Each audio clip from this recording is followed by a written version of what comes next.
So here we have this configuration in the pictorial form, so that you can understand that the trans form is this straight chain you can see over here, and then the same oleic acid in its cis form, you can see it is bending on one side.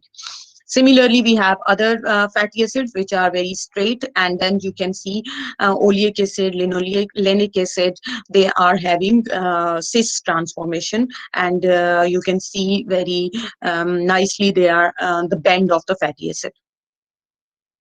So how it can affect the number of the double bonds present in fatty acid on the melting point, I discussed it last time as well, and you can see over here, if there are two double bonds, the melting point can be -5 degrees centigrade, for example, for linoleic acid, and then we have linolenic acid, which is -10 degrees centigrade.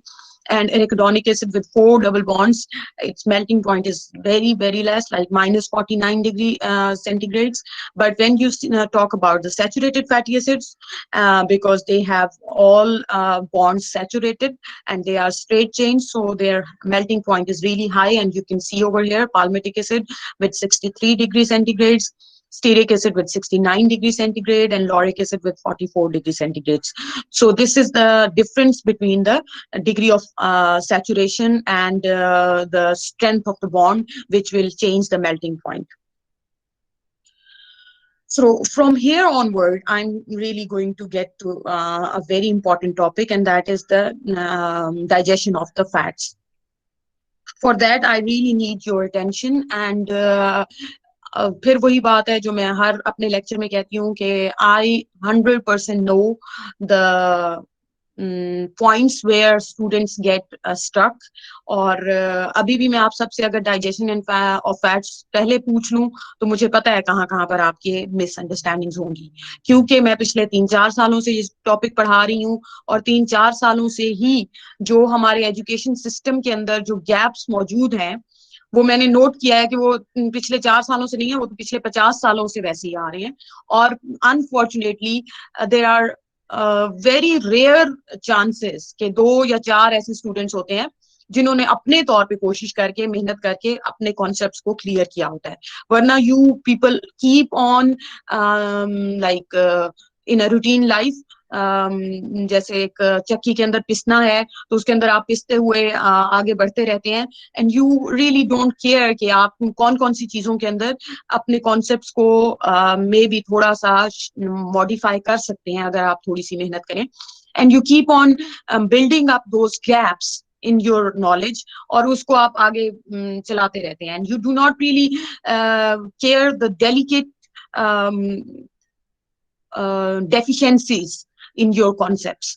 तो यहाँ पे भी kindly मुझे पता है कि ये जो मैं पढ़ाने जा रही हूँ, this is a repetition, may be आप सबने इसको पहले से पढ़ा हुआ है, लेकिन जो कॉन्सेप्ट्स यहाँ पर क्लियरली उनको ठीक करने की जरूरत है, वो आप सबको जरूरत है. I am not talking to 2 or 3 students, I am talking to whole class, जिसमें आप ऑलमोस्ट 80 प्लस स्टूडेंट्स हैं, and you all are responsible for your own self and for your own concepts. तो प्लीज इसको गौर से सुनिएगा. इसमें मेरे लिए वो बच्चे जिम्मेदार नहीं हैं जो मेरे साथ कम्युनिकेट करेंगे, या मैं पूछूंगी कि इसका क्या मतलब है तो वो मुझे जल्दी जल्दी बता दें, तो फिर ठीक है, जान छूट गई बाकी सबकी. क्योंकि आप सबने अपनी लाइफ में परफॉर्म करना है, आप सबने अपनी लाइफ में आगे बढ़ना है, तो आप सबको जो अपने कॉन्सेप्ट्स हैं उनको बिल्कुल सही तरीके से बिल्ड करना जरूरी है. Because these are I can see, क्योंकि मैं PhD स्टूडेंट्स को भी पढ़ाती हूँ, मैं MPhil स्टूडेंट्स को भी पढ़ाती हूँ, और मैं खुद एक प्रोफेशनल के तौर पर पूरी दुनिया में सर्व भी करती हूँ. तो मुझे पता है कि ये जो कॉन्सेप्ट है ये आगे कहाँ कहाँ पर जिंदगी में इस्तेमाल होना है, और अगर ये गलत होगा तो कहाँ कहाँ पर आपको धक्का खाना पड़ेगा, और अगर ठीक बिल्ट होगा तो कहाँ कहाँ पर आप इसकी वजह से रिस्पेक्ट गेन करेंगे. तो that's why I am saying continue with it and try to understand it. This is the emulsification and digestion of fats, and it is very, very important because the whole concept related to the fats is somehow well understood if you have understood the digestion of the fats. What actually is important regarding fat is that because fat is not soluble in water, and you know आपका जो human body है that is 70% of water. आपका जो blood है वो भी water in medium है. आपके cells जो हैं body के सारे intracellular और extracellular environment उसमें भी आपको पता है कि water medium है.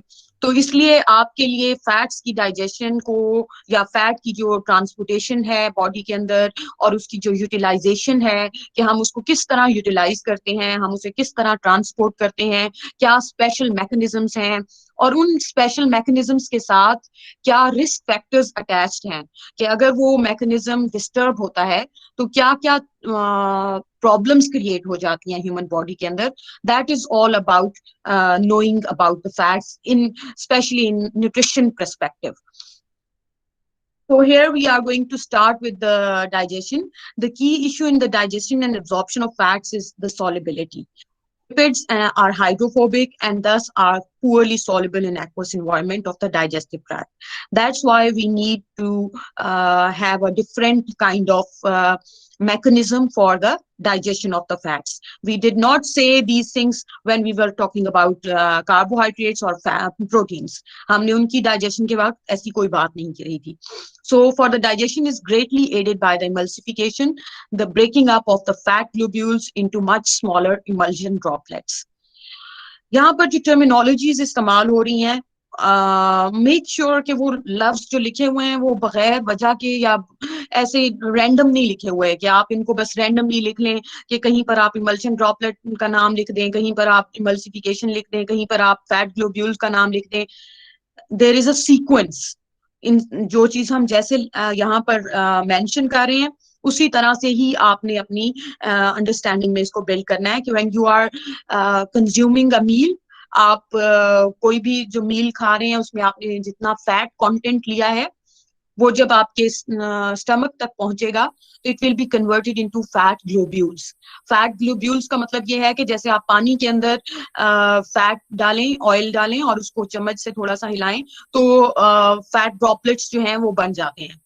बनते हैं ना, देखे हुए हैं ना आप सबने? Yes ma'am. ये मेरा ख्याल है कि 2-3 क्लास के बच्चों को प्रैक्टिकल कराते हैं साइंस में इस तरह का. तो यू ऑल नो कि फैट जो है वो इनसॉल्युबल है पानी के अंदर और वो इस तरह से ग्लोब्यूल्स बन जाती है. So in your stomach you also have fat globules after the meal. Now you need to break them down into emulsion droplets, and that is done by the bile salts which are coming from the liver. So for the fat digestion, the second very important, or you can say the first very important organ is liver. Motility in the small intestines break fat globules apart into smaller droplets that are coated with bile salts and phospholipids, preventing the emulsion droplets from the co-existing again. अब यहाँ पर जो चीज important है वो ये है कि आप लिवर जब आपका आफ्टर द मील जो काइम है, जो आपका मील था जो कि स्टमक में पहुंचा, तो वहां पर वो फैट ग्लोब्यूल्स की फॉर्म में आ जाता है. Then it is passing down to the intestines, and in the small intestines you are going to get the bile salts. Small intestines में आपको bile salts मिलेंगे और bile salts जो हैं वो क्या करेंगे कि जब आपकी intestines की motility है, जो intestines की movement है, उसकी वजह से जैसे आप चम्मच अगर ग्लास में मिक्स करें तो वो जो फैट का बड़ा ड्रॉपलेट होता है वो टूट जाता है, छोटे छोटे पीसेस में टूट जाता है. लेकिन अगर आप वो चम्मच उठाकर एक साइड पे रख दें और उस ग्लास को थोड़ी देर के लिए दोबारा एक जगह पर रख दें तो वो फैट जो ड्रॉपलेट्स टूटे थे वो दोबारा जुड़ जाएंगे और फिर एक बड़ा फैट का जो ड्रॉपलेट है वो बनकर सरफेस के ऊपर आ जाएगा. इसी तरह से जब आपकी स्मॉल इंटेस्टाइन्स की जो मूवमेंट है उसमें भी ये जो फैट के ग्लोब्यूल्स होते हैं इनको ब्रेक डाउन किया जाता है. उनकी मूवमेंट की वजह से फैट के ग्लोब्यूल्स जो हैं वो ब्रेक डाउन होते हैं. अब वो उनको दोबारा एक दूसरे के साथ जुड़ने से प्रिवेंट करने के लिए वी नीड बाइल सॉल्ट्स के बाइल सॉल्ट्स आकर उनकी सरफेस एरिया को जो है वो कवर कर लेते हैं और फॉस्फोलिपिड्स भी उसके साथ अटैच हो जाते हैं. तो इसका मतलब ये है कि अगर वो छोटे ड्रॉपलेट्स में ब्रेक डाउन हुआ है तो नाउ दे कैन नॉट री अटैच टू ईच अदर कि वो दोबारा से फैट ग्लोब्यूल बना दें. Here I wanted to show you the picture that this is a fat globule which you have consumed by your food sources, and it has been transported from the stomach to the small intestines, and there it is being broken down by the intestinal motility. जब ये break down होता है, जैसे ये दो छोटे droplets में change हुआ है, इसका नाम हमने फैट ग्लोब्यूल रखा हुआ है. But when it is broken down into two smaller once, और उसके साथ फिर हमारे पास आप देख सकते हैं बाइल सॉल्ट अटैच हो गए हैं और फॉस्फोलिपिड्स अटैच हो गए हैं, तो these two drops are not no more called fat globules, they are now called emulsification droplets. क्योंकि इनके साथ क्या अटैच है? Bile salts and phospholipids. Or phospholipids. The very first step of the fat digestion, that the big fat globules are broken down into emulsion droplets, and bile salts and phospholipids are attached to these emulsion droplets. अब वहां पर हमारे पास lipases and colipases होते हैं, enzymes small intestines के अंदर, which will attack on these emulsion droplets. Do not mention in your paper that lipases and colipases are going to work on the fat globule. Fat globule के ऊपर ये अपना attack नहीं कर रहे. ये कहाँ पर अटैक कर रहे हैं? Emulsion droplets. Emulsification droplets में. So remember that these are the compounds which are processed further. कि आपको फैट ग्लोब्यूल मिला था, आपने उनको फर्दर प्रोसेस किया है, ब्रेक डाउन किया है, उनके साथ बाइल और फॉस्फोलिपिड्स को अटैच किया है, और अब आपके एंजाइम्स जो हैं वो इसको फर्दर ब्रेक डाउन करेंगे. When they will break them down, आप देख सकते हैं कि ये जो इमल्जन ड्रॉपलेट था, इसके अंदर हमारे पास जो प्रोडक्ट्स हैं, those are known as triglycerides, जो आपने फूड के थ्रू कंज्यूम की हैं. लेकिन ये लाइपेजेस क्या कर रहे हैं? They are breaking them down into free fatty acids, क्योंकि अगर वो इनके साथ से फैटी एसिड्स को डिटैच कर देंगे तो वो फ्री फैटी एसिड्स हो जाएंगे, और अगर ग्लिसरॉल के साथ एक फैटी एसिड अटैच रह जाएगा तो उसे हम मोनोग्लिसराइड कहेंगे. सो this is a kind of intermediate digestion, जिसके अंदर जाहिर है कि अगर आप एक ट्राइग्लिसराइड को ब्रेक डाउन कर रहे हैं और अगर आपने ग्रेजुअली ब्रेक डाउन किया है और एक फैटी एसिड डिटैच हुआ है, तो वो फ्री फैटी एसिड कहलाएगा, और दूसरा जो प्रोडक्ट होगी वो डाइग्लिसराइड कहलाएगी. अगर एक और भी डिटैच हो जाएगा तो दो फैटी एसिड्स आपको फ्री मिल जाएंगे और एक मोनोग्लिसराइड मिल जाएगा. So whenever you are consuming fat, you are actually consuming triglycerides, you are consuming cholesterol, you are consuming phospholipids, you are consuming fat soluble vitamins. So everything will be broken down and released. ये जो emulsion droplet है, जब इनके ऊपर ये lipases attack करेंगे तो आपको ये जो फैट की प्रोडक्ट्स हैं वो रिलीज हो जाएंगी. अब ये जो फैट की प्रोडक्ट्स, जो डाइजेस्टेड फैट है, अब ये जो पार्ट आपको यहाँ पर नजर आ रहा है जिसमें फ्री फैटी एसिड्स हैं और मोनोग्लिसराइड्स हैं, we will call them as digested products of the fat. अब ये जो digested products of the fat हैं, they will be again encircled with, क्या नजर आ रहा है आपको? Bile salts and phospholipids. Phospholipids are inside because these are the phospholipids, but you were also consuming phospholipids. तो ये सारी जो चीज है ये आपकी जो है वो मोनोग्लिसराइड्स भी हैं, इसमें फ्री फैटी एसिड्स भी हैं, इसके अंदर आपको फॉस्फोलिपिड्स भी मिलेंगे, इसके अंदर आपको फैट सॉल्युबल विटामिन्स भी मिलेंगे, but it will be इंसर्कल्ड with what? Bile salts. And this compound is known as Micelle. ठीक है. अब माइसेल जो है, this is not same as the fat globule, this is not same as the emulsion droplet. अगर आप paper में लिखते हुए माइसेल वाली जो टर्मिनोलॉजी है वो यहाँ लिख जाएंगे या यहाँ पर लिख जाएंगे तो वो गलत होगा, एंड आई एम सॉरी, फिर मुझे आपके नंबर काटने पड़ेंगे. और अगर फिर आप मुझे आके ये कहेंगे कि मैडम मैंने तो पूरी फैट की डाइजेशन बिल्कुल स्टेप 1 से लेकर 10 तक सारी एक एक करके बिल्कुल ठीक लिखी थी और आपने मेरे नंबर काट लिए, तो that is actually because you have written it wrong. आपने अंडरस्टैंड ही गलत किया हुआ है. ठीक है, तो इसलिए इसको केयरफुली देखिए. ये बहुत सादी सी बात है, लेकिन मुझे पता है कि बहुत सारे बच्चे जब लिख रहे होते हैं तो पता नहीं आप लोग किस बेहोशी में होते हैं कि आप अक्सर वर्ड्स को गलत जगह पर लिख कर चले जाते हैं, और फिर उसके बाद आप पेपर को दोबारा पढ़ना भी गवारा नहीं करते, तो जाहिर है फिर मिस्टेक्स तो होंगी. सो बी केयरफुल अबाउट दैट. ठीक है, So micelle during digestion, monoglycerides and fatty acids associate with the bile salt and phospholipids to form micelles. Micelles are about 200 times smaller than the emulsion droplet. तो इसके अपने characteristics हैं, ठीक है. और 4 to 7 nanometres versus 1 micrometre for the emulsion droplet. उसके size का आपको अंदाजा बताया हुआ है कि वो 200 टाइम्स स्मॉलर है देन द इमल्जन ड्रॉपलेट. और उसके अंदर हमारे पास डाइजेस्टेड फैट है. So micelles are necessary because they transport the poorly soluble monoglycerides and fatty acids to the surface of the enterocytes where they can be absorbed. As well, micelles contain fat soluble vitamins and cholesterol. अब ये myself बनना क्यों जरूरी है, आप में से कोई बता सकते हैं?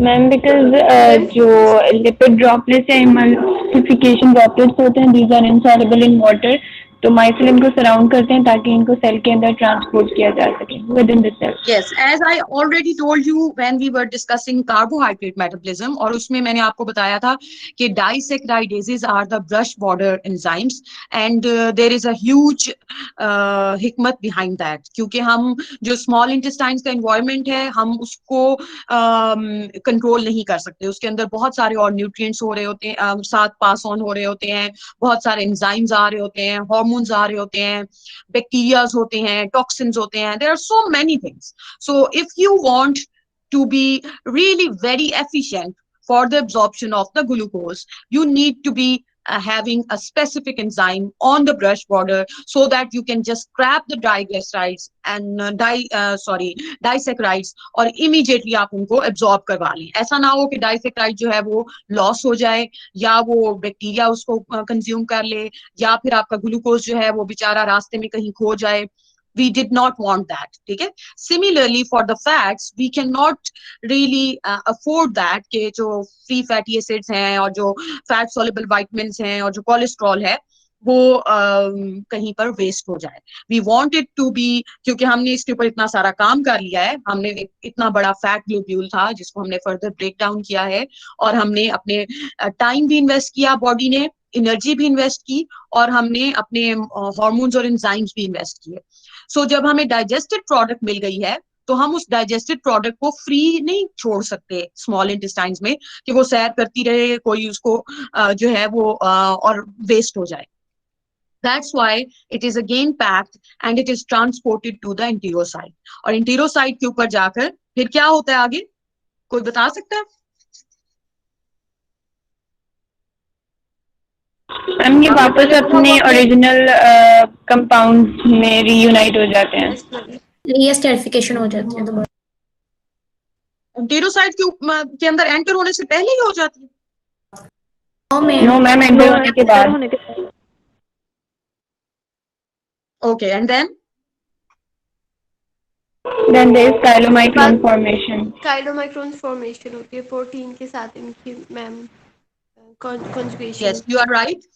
So short and medium chain fatty acids are digested by the lingual lipase and gastric lipase. ये एक और स्टोरी है, ये भी आपको जहन में रखनी चाहिए कि जब हम बात कर रहे हैं फैट्स की तो उसके अंदर हमारे पास जो फैटी एसिड्स हैं वो डिफरेंट चेन लेंथ के साथ होंगे. जो short and medium chain fatty acids हैं उनका एक स्मॉल प्रोपोर्शन जो है वो लिंगुअल लाइपेज और गैस्ट्रिक लाइपेज में भी डाइजेशन उसकी थोड़ी बहुत होती है और वहां से उसकी absorption direct into the blood capillaries हो सकती है. जैसे हम बात कर रहे थे कि आपने मील लिया और उसके अंदर फैट थी, तो अगर उसके अंदर शॉर्ट और मीडियम चेन फैटी एसिड्स होंगे तो थोड़ी सी उसकी डाइजेशन जो है वो लिंगुअल लाइपेज से स्टार्ट होगी और जब फूड जो है वो काइन जो है जब वो स्टमक में स्टे करेगा तो वहां पर गैस्ट्रिक लाइपेज भी उनके ऊपर अपना जो एक्टिविटी है वो शो कर सकता है. और उस सूरत में अगर फ्री फैटी एसिड्स में आपको शॉर्ट चेन फैटी एसिड्स मिलेंगे या मीडियम चेन फैटी एसिड्स मिलेंगे तो क्योंकि उनका साइज छोटा होगा, there is a possibility that they can absorb from the lines of the stomach and they can be absorbed directly into the blood vessel क्योंकि उनका साइज छोटा है. But when we are talking about the long chain fatty acids or the major amount of the fat, वो gastric lipase के through digest नहीं होती और वो वहां पर एब्जॉर्ब नहीं होती. जो मेजर फैट है जो ज्यादा मतलब अगर आपने ज्यादा फैट खाई हुई है तो उसका मेजर पोर्शन जो है वो उसी तरह से एब्जॉर्ब होगा जैसे हमने बात की है पहले कि वो स्मॉल इंटेस्टाइन्स में आएगा, वहां पर बाइल सॉल्ट्स अटैच होंगे और फर्दर वो सारी स्टोरी होगी. So they have to be transported to the to the enterocytes, and over there they are transported into the enterocyte और वहां पर इनकी re-esterification होगी, and then we have a protein produced by the enterocyte which will be covering that fat product, and that new capsule is developed, and this capsule is known as chylomicron. अब chylomicron क्या चीज है, कोई बता सकता है? Ma'am proteins के साथ जो है ना ये कंबाइन होते हैं फैटी एसिड्स और ये जो प्रोडक्ट्स हैं ट्राइग्लिसराइड्स, इनको बाहर से प्रोटीन सराउंड करते हैं और Yes, so it is known as apoproteins. yes, the protein which is coating it is known as apoprotein B, और जो कंपाउंड इसके अंदर है वो आपकी इंजेस्टेड फैट है जो आपने इंजेस्ट की हुई है, ठीक है, और वो आपकी जो डाइजेशन का सारा प्रोसेस है वो कंप्लीट करके और एब्जॉर्ब होकर स्मॉल इंटेस्टाइन्स के इंटीरोसाइट्स में आ चुकी है. इस काइलोमाइक्रोन को आप लिपोप्रोटीन भी कह सकते हैं क्योंकि इसके अंदर लिपिड्स हैं और बाहर प्रोटीन है, ठीक है, but this is a very special type of lipoprotein which is being produced or being you can say क्या इसके लिए वर्ड यूज किया जा सकता है, established in the enterocytes, और इसका नाम है काइलोमाइक्रोन. क्योंकि फिर हम आगे जाएंगे जब हम और लिपोप्रोटीन्स पढ़ेंगे तो हमें ये डिफरेंस रखना पड़ेगा कि जो काइलोमाइक्रोन है उसके कैरेक्टरिस्टिक्स डिफरेंसेस क्या हैं, और then we will be discussing the characteristics differences of the lipoproteins present in the blood circulation, and their origin is coming from the liver. और ये काइलोमाइक्रोन लिपोप्रोटीन इसलिए है क्योंकि इसके अंदर लिपिड्स हैं और इसके इर्द गिर्द प्रोटीन्स हैं, और ये हमने इसलिए बनाया है क्योंकि हम लिपिड्स को अब ट्रांसपोर्ट कर रहे हैं. So this is kind of a your mechanism of your body to transport the lipids from the gut to the liver. The chylomicron enters a lymphatic capillary called lacteal, which merges into the larger lymphatic vessels. It is transported via the lymphatic system and the thoracic duct up to the location near the heart, where the arteries and veins are larger. The thoracic duct empties the chylomicrons into the bloodstream via the left subclavian vein. अब ये बात जो है ये इसलिए important है understand करना कि काइलोमाइक्रोन का जो साइज है वो इतना बड़ा होता है कि वो स्मॉल कैपिलरीज में एडजस्ट नहीं हो सकता, अकोमोडेट नहीं हो सकता, बिकॉज यू हैव जैसे आपने मुझे बताया है कि जब फैट्स की जो डाइजेस्टेड पार्टिकल्स हैं वो इंटीरोसाइट में एब्जॉर्ब हो जाएंगे तो उसके बाद उनकी रीएस्टेरिफिकेशन हो जाएगी. जब रीएस्टेरिफिकेशन होगी तो इसका मतलब ये है कि ट्राइग्लिसराइड्स दोबारा बन जाएंगे, और triglyceride with long chain fatty acids will be a huge molecule. It cannot be accommodated in the microscopic little capillaries of the blood. That's why जब हम इतने बड़े मॉलिक्यूल को ट्रांसपोर्ट करना चाहते हैं तो हमें एटलीस्ट उस ब्लड वेसल तक जाना पड़ेगा जिसकी चौड़ाई इतनी हो कि वो इसको अकोमोडेट कर सके. So that's why we have this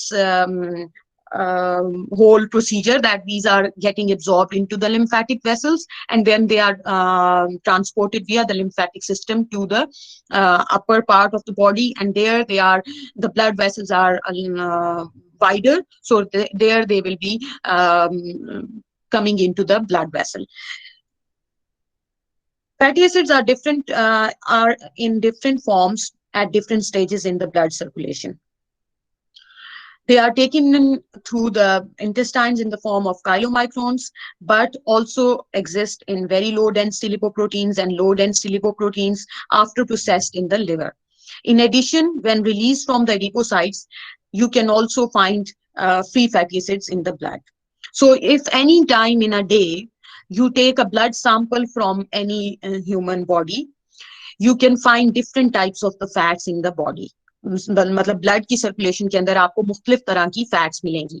अगर डाइजेशन अनअब्जॉर्प्शन रिसेंटली हुई है, फॉर एग्जांपल किसी ने कुछ खाया हुआ था और उसके फौरन आपने 2 घंटे के अंदर अंदर आपने ब्लड सैंपल लिया है, तो you can find a lot of chylomicrons in the blood vessel as well, क्योंकि उसी वक्त जो है वो ब्लड के अंदर एब्जॉर्ब होकर chylomicrons आए होंगे। उसके साथ आपको लो डेंसिटी लिपोप्रोटीन्स भी मिल सकते हैं, आपको वेरी लो डेंसिटी लिपोप्रोटीन्स भी मिल सकते हैं, आपको हाई डेंसिटी लिपोप्रोटीन्स भी मिल सकते हैं, आपको फ्री फैटी एसिड्स भी मिल सकते हैं, इन केस अगर पेशेंट जो है वो डिफरेंट स्टेज पे होगा। फॉर एग्जांपल अगर एक पेशेंट जो है वो एक्सट्रीम स्ट्रेस में से गुजर रहा है और इन्फेक्शन है, तो उस सूरत में जो आपकी इन्फेक्शन है वो आपके एडिपोसाइट्स में से फैट को मोबिलाइज करा देती है। तो आपने अभी में भी आपने ज्यादा ना सुना हो, but when you will go into the further semesters you will listen that in the acute infection there is dyslipidaemia as well, कि ब्लड के अंदर जो लिपिड्स की कंसंट्रेशन है वो हाई हुई होती है। So this is just for the information कि आपकी जो blood vessels हैं उनके अंदर आपको जो fat है वो different forms में मिल सकती है। This is again the whole summary of the digestion, that you have a fat globule and then you have bile salts. This is, we are talking about the digestion of fats in the intestinal lumen. So then you these bile salts are encircling the emulsion droplets, and then lipases are attacking on these emulsion droplets, and you are getting free fatty acids and monoglycerides and other fat soluble vitamins and everything. But you also have bile salts, so they will be again, because these are very valuable products, because we are having these as a digested fat. So this has to be encircled with the bile salts, and it has to be transported to the enterocytes. तो intestinal lumen के पास इनको पहुंचाया जाता है, जहां पर bile salts जो है वो दोबारा detach हो जाएंगे, and only fat products will be coming into the enterocyte. And then we will be encircling these products. ये देखें, आपको फिर नजर आ रहा है कि ये triglycerides बन गए हैं, re-esterification हो गई है, और ये cells जो है enterocytes, they have the capacity to produce these kind of proteins. They are very specifically designed proteins which will be encircling these fat products, and these will be known as chylomicrons, and they will be transported by the lymphatic circulation. अब ये मैंने आपको सिर्फ दिखाने के लिए picture add की हुई है कि जो सबक्लेवियन वेन है उसकी लोकेशन कहाँ पर है, और ये लोकेशन हमारे लिए इसलिए भी इम्पोर्टेंट है कि जैसे हमने फैट की डाइजेशन को पढ़ा है, तो हमें पता चला है कि नेचर ने भी इस बात को इंश्योर किया है कि जब आपने high density high energy nutrient देना है, तो you should try to deliver it into a wider and a bigger vein. तो इसी तरह से जब हम parenteral nutrition देते हैं, nutrition from the exogenous sources, कि अगर आपके पास जो है वो एक patient hospitalized होता है और आपने उसको, एक तो आपने आमतौर पर ड्रिप्स लगी हुई देखी होंगी जिसमें हम ग्लूकोज लगा रहे होते हैं, तो वो आप बाजू पर एक प्रिक करके या हाथ पे प्रिक करके जो है वो वेन में डिलीवर कर देते हैं। But for the major nutrition, जिसके अंदर आप फैट्स भी डिलीवर करते हैं, प्रोटीन्स भी डिलीवर करते हैं और कार्बोहाइड्रेट्स भी डिलीवर करते हैं, and for the long term, for example cancer patients होते हैं या पोस्ट सर्जिकल पेशेंट्स होते हैं, तो उसमें आप इस वेन को एम करते हैं, क्योंकि ये वेन जो है ये कंपैरेटिवली ज्यादा बड़ी है और ये न्यूट्रिशन के मतलब हाई न्यूट्रिशन को, हाई एनर्जी को अकोमोडेट करने की इसके अंदर पॉसिबिलिटी है, and there are less chances of side effects. So here you can see the diameter of the vein. It is a huge diameter, it's really big. तो इसलिए इसके लिए हमारे लिए ये आसानी है, और ये गाइडलाइन हमने इसी फैट की डाइजेशन से ली है. तो इसलिए जब हम भी एक्सोजेनस सोर्सेज से ज्यादा न्यूट्रिशन प्रोवाइड करना चाहते हैं अपने पेशेंट को, तो we also aim for this subclavian vein. So I would not go further with this concept. हम यहाँ पर रोक रहे हैं अपने लेक्चर को, because after that we are going to discuss the further steps के जब काइलोमाइक्रोन जो है वो इस लेफ्ट सबक्लेवियन वेन में आ गया, ये जहां आपको नजर आ रहा है कि थोरैकिक डक्ट जो है इसके अंदर एंटर हो रही है. So it is actually bringing all the digested fat in the form of chylomicron and emptying into the blood vessel over here. So immediately when it enters over here and it is emptying all the chylomicrons over here. What is happening from here onwards? आप में से कोई बता सकता है?